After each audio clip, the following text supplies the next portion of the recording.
Welcome back to the Department of Reinvention. Today's project is a chest of drawers made from solid oak.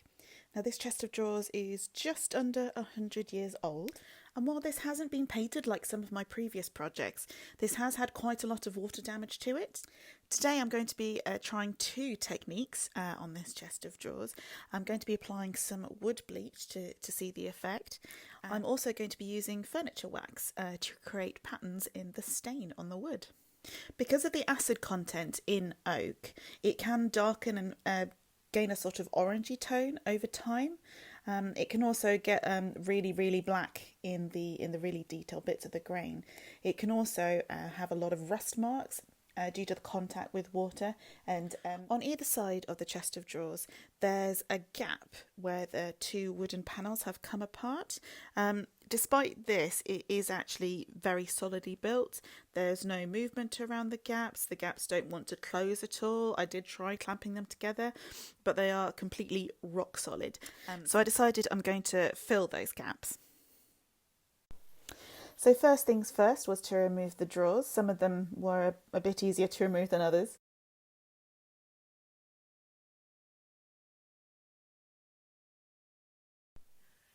I removed the brass knobs just using a screwdriver and stripped out all of the drawer liners that I wasn't particularly keen on myself. You can see a manufacturing sticker in there, and I've decided to leave that in just as a little sort of sign of its origins. The inside of the drawers did get a light sanding, and then I also went over with white spirit just to give them a clean up, and then they were also given just a very light coat of Danish oil to protect them.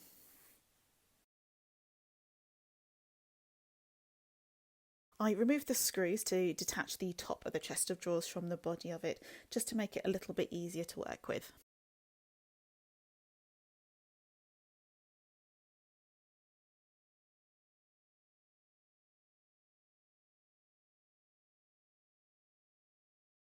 I used the Osmo paint stripper to remove any bits of varnish that were on top there, including that really mysterious bit of gunk in the middle. I'm still not entirely sure what it was, but it did mostly come up. Now this Osmo paint stripper, it does recommend using it with cling film or foil to help it strip off any varnish, so that is what I've done here. And then I went in with a scraper to remove as much as possible. Back in the 1920s, when this chest of drawers was built, it would have been a really cheap piece of furniture. It's really well made, but it would have been made using offcuts of oak. So as I strip it back, you'll see that the grain is very mismatched and really inconsistent, which I think really just adds to the character of it.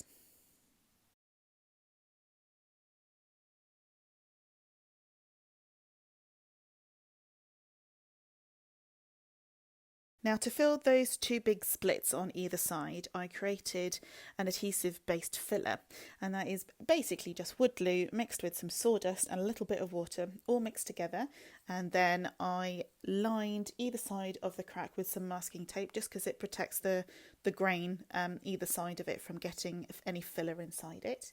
And then I went in with that and left it to dry for a few hours.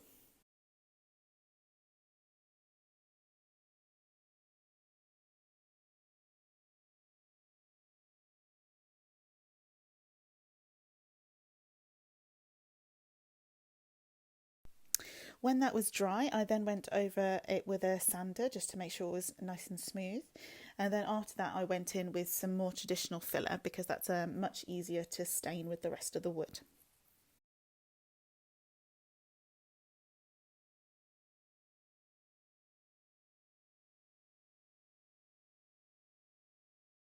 Now here's the fun part with the wood bleach. Now this is the first time I've ever used wood bleach, and because the chest of drawers is solid oak, it was a really good candidate for using this. If you have any pieces with veneer, I would avoid using wood bleach because you do have to get it quite soaked with the wood bleach, and that can really damage veneer. But it's really great to use on solid wood pieces. Now, as this is a two-part wood bleach, we go in first with the A solution. We make sure we go with a good generous layer with a paintbrush, and then we leave that for 15 minutes before we then go in with the wood bleach wood bleach be. We'll get there eventually. And we go in with another good coat of that, and then we leave it for 2 hours.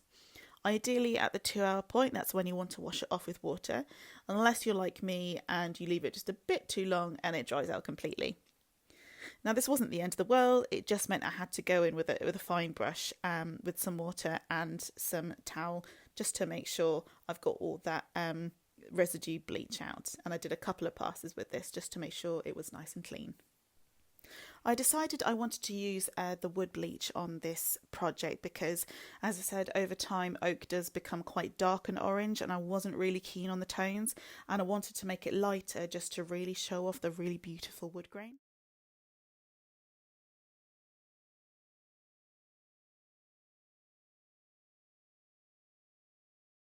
And when that bleach was all dry and washed off, I went over it with a 120 grit just to make it nice and smooth, ready for the staining process. And the rest of the body was sanded back and then also treated with that bleach.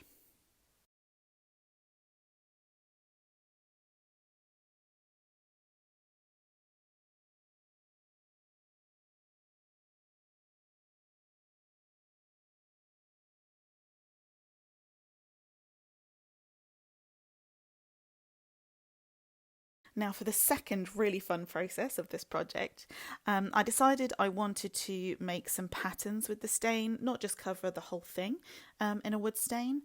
And looking into it, obviously when you apply stain to wood, because of the nature of the grain, it will soak up the stain, so it's very hard to get really precise patterns in the wood. So the best way to do this is to use some form of clear coat to block where you don't want the stain to go and use that to create a pattern. I tried a few different clear coats on some sample pieces of oak just to see which would work better. I put in some masking tape just to create sort of shapes on the wood because this was the kind of shape I was going to create using the stain and the clear coat. Now the clear coats I tried were the Rust-Oleum furniture wax, some shellac, some Danish oil. I tried the Osmo Pollux oil, as well as a spray varnish as well.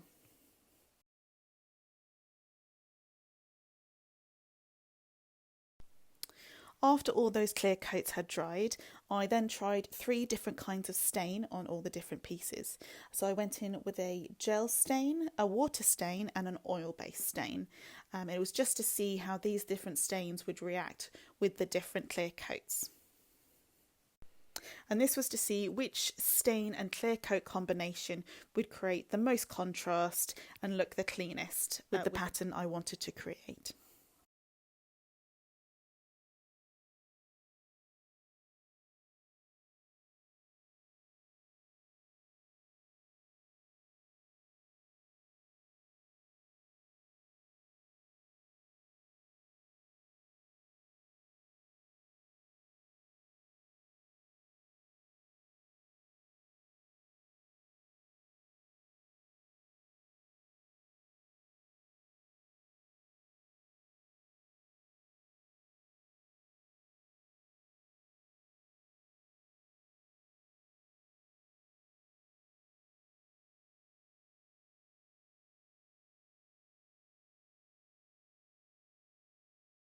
The Rust-Oleum furniture wax and the Osmo Pollux oil actually created the best barrier for the stain, and so I created a little sample piece just to get a side by side and try the 3 different stains on them. And I eventually settled on the Rust-Oleum furniture wax and the Osmo oil based stain in tobacco.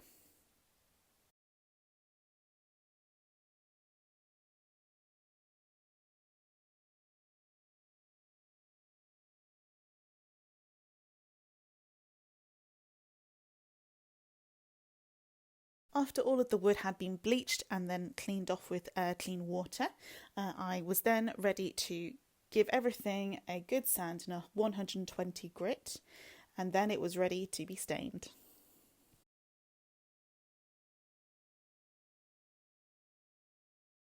I decided to go with the sunburst motif again. You'll see this is something I go to quite frequently with my work. I don't know why, I just really love that sort of sunburst pattern, and I thought it would be a really good pattern to try as a sort of first time with this staining technique.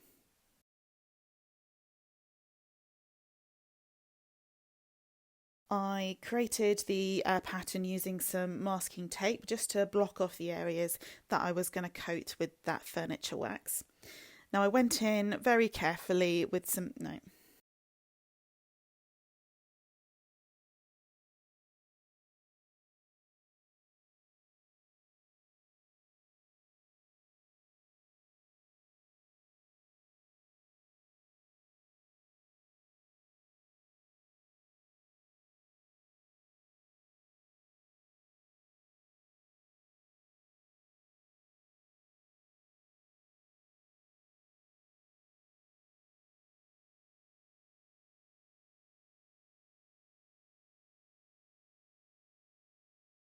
With the furniture wax, I went in with a rag in lots of sort of small circular motions just to make sure it was really well in the grain there, protecting it from the stain. And once that was buffed in, left it for 10 minutes and then went over it again just to make sure it was all nice and smooth. And I did 2 coats of the wax there. And you can see the difference between the recently applied wax and the dried stuff. It looks quite dark at first, but as it dries, it does lighten up. And when that wax was dry, it was time to go in with the oil stain. And I did a similar technique, going round in circles just to make sure it was a really, really good coating of that stain, just to make sure it was really nice and consistent. And then after leaving it for a minute or so, wiping it off with a cleaner rag.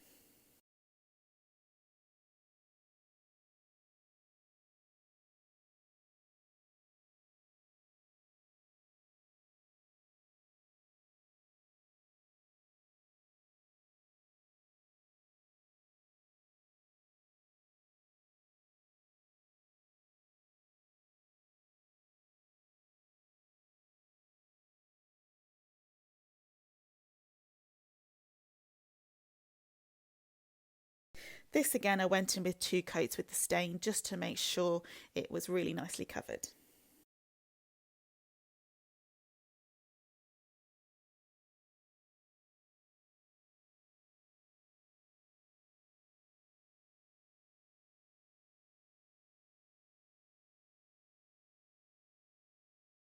At the top of the chest of drawers and the drawer fronts had that sunburst design.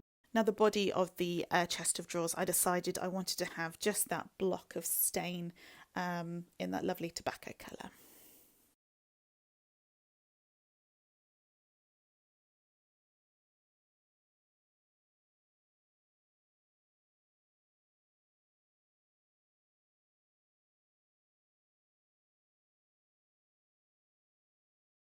Now to polish the brass knobs, I gave it a very light coating of Brasso and then went in with a brass bristle brush with some of that Brasso just to really buff out and make it nice and shiny. Brass.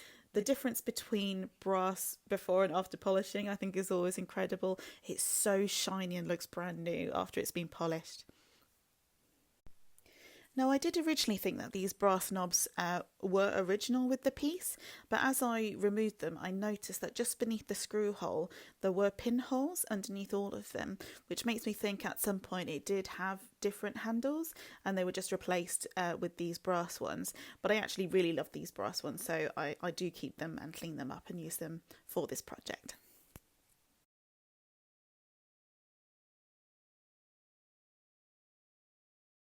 And to make sure it was all nicely sealed, I went in with a coat of that Osmo Pollux oil.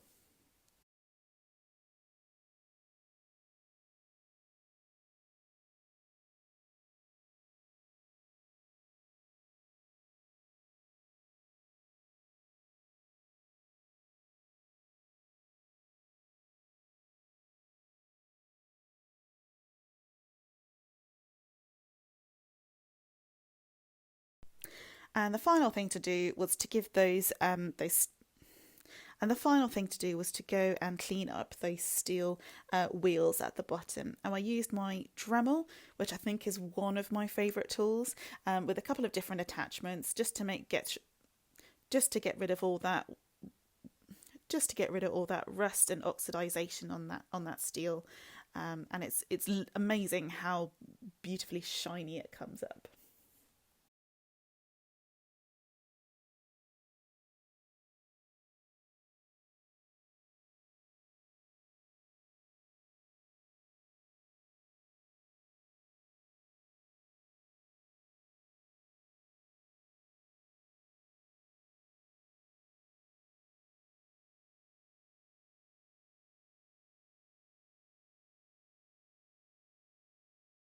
And then I gave it a spray with some WD-40 just to help protect it and keep away any more rust.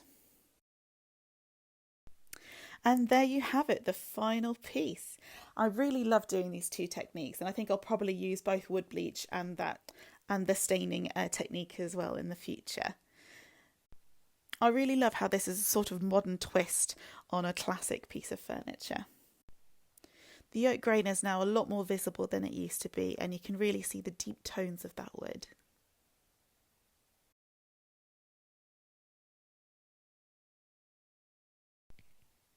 If you enjoyed this video, please make sure to like and subscribe.